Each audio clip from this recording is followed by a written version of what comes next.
So this morning we're going to continue the sermon series that you have been following over the summer in the book of Genesis.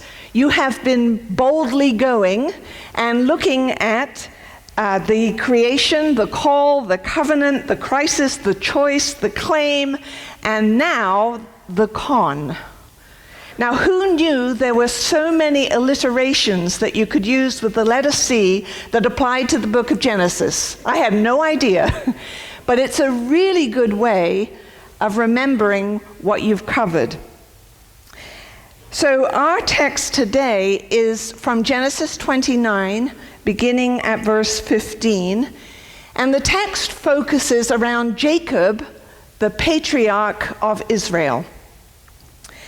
And later, his name, Jacob, will be changed to Israel. You'll find out about that, I think, next week. But it is through Jacob that the 12 tribes of Israel are born.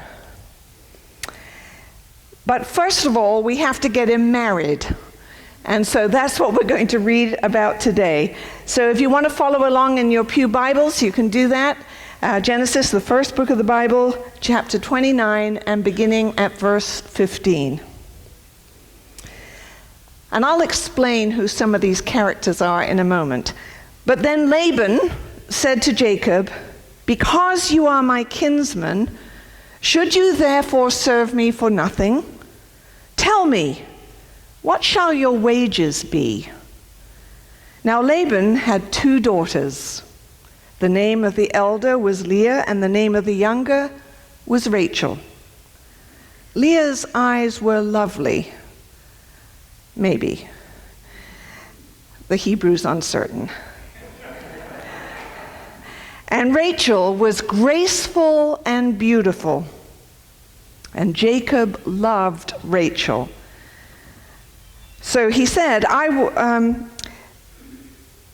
will serve you 7 years for your younger daughter, Rachel. And Laban said, "It is better that I give her to you than I should give her to any other man. Stay with me." So Jacob served 7 years for Rachel, and they seemed to him but a few days because of the love that he had for her.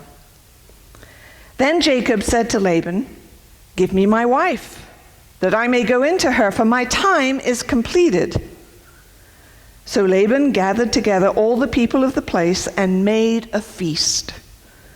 But in the evening, he took his daughter Leah and brought her to Jacob, and he went into her. And Laban gave his maid Zilpah to his daughter Leah to be her maid. And when the morning came, it was Leah. And Jacob said to Laban, "What is this that you've done to me? Did I not serve with you for Rachel? Why then have you deceived me?" And Laban said, "This is not done in our country, giving the younger before the firstborn. Complete the week of this one, and we will give you the other also in return for serving me another 7 years." And Jacob did so and completed her week. Then Laban gave him his daughter Rachel as a wife.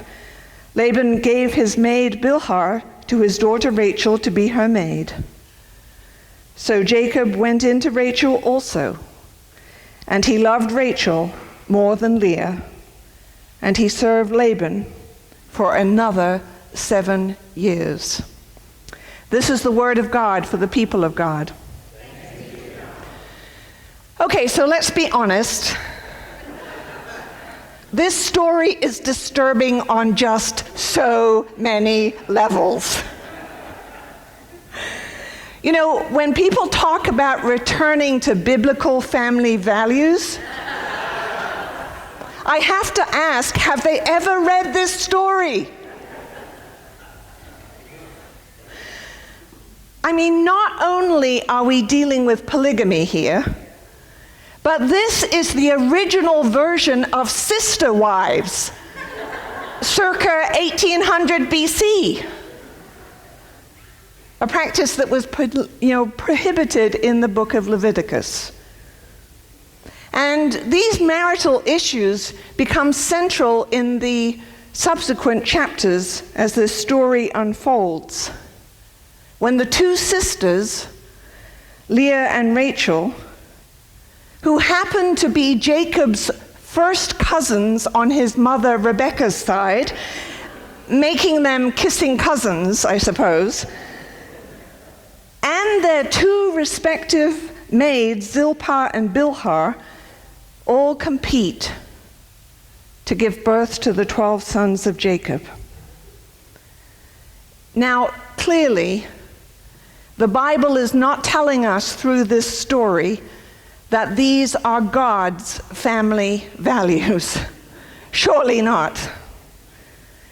And in fact, wherever we see polygamy, sister wives, concubines, adultery, whenever you see any of this in the Bible, things do not go well. Pain and heartache are inflicted. These are not God's family values. But the Bible also doesn't present a whitewashed version of family life. The Bible presents life in all its messiness, warts and all. And it's actually something that I really like about this book. It's real. Now it's culturally, contextual, but it's real. So maybe like me, you're wondering, what on earth can we learn from such a dysfunctional family that is headed up by a con artist par excellence? In fact, when I first read this text, my very first reaction was, really, Beth?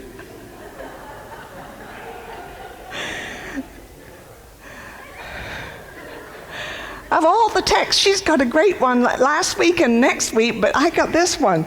So I don't know what I did wrong, but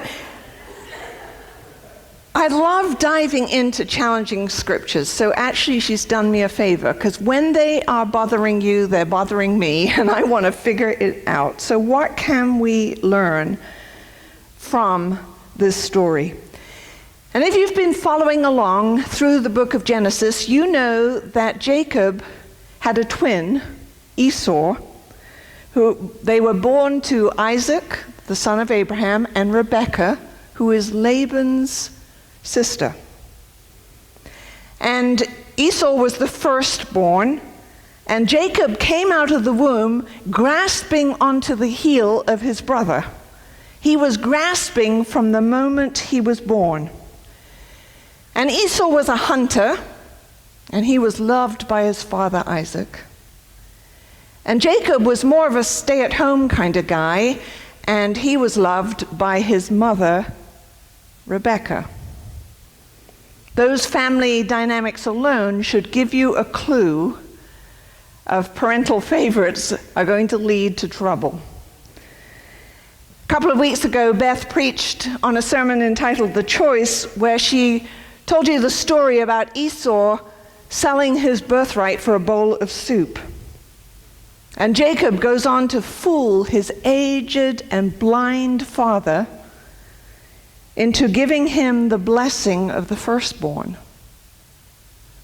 So not only has he stolen a birthright, he's received a blessing which should offer a double portion of the inheritance. Jacob is a real con artist. He's conned his whole family. But Esau didn't take it lying down. He threatened his brother, and Jacob had to flee. And as you might remember, he fled empty-handed. He didn't have a double portion of the inheritance, and he fled to his family in Haran. Now, our story today comes between two seminal stories where Jacob encounters God. The last you heard about last week was at Bethel, the house of God, where Jacob was fleeing to, and he had a dream, and he saw the ladder of the angels ascending and descending. And at that time,